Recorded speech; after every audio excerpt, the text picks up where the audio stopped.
Nama-nama bulan dalam basa Jawa kuno. Ternyata Mam, di dalam basa Jawa kuno nama-nama bulan kuwi bukan Januari, Februari, Maret itu bukan Mam ya? Ono dhewe. Ono dhewe Mam. Opo kuwi Mam iki gensi-gensi ben do ngerti. Januari ono Wadono. Wis mulai nama wong ki langsung Wadono. Wadono.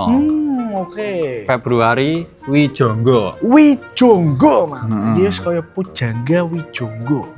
Ketoke wong sing lahir Februari iki romantis iki. Karena memang ono Valentine. Iya betul, masuk akal.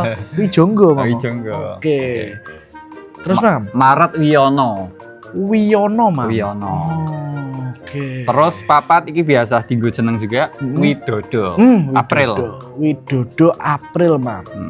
Mungkin guruku ya ono sing namanya Widodo jujur. Jokowi juga lahirnya April berarti soalnya. Pria Solo itu lagi. Oke. Selanjutnya Mas Mam. Selanjutnya Mei Widarpo. Widarpo. Menarik. Juni Wilopo. Wilopo. Ini nek dedeke nama kurang menarik sih Wilopo. Oke. Juli Wahono. Wahono Mam. Guruku juga ono yang namanya Wahono jujur. Wahono. Agustus Wanono. Wanono Mam. Wanono. Wanono. Wanono. Kok yang gampang tok ya wong biyen.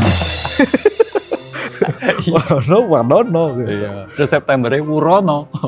Wurono temenan. Wurono ya. Oktober Wujono. Wujono. Jono iki akeh iki Jono. November Wujolo. Desember Warono. Warono Mas. Warono. Oke. Itu dia nama-nama bulan dalam basa Jawa kuno, Tolong dihafalke iki.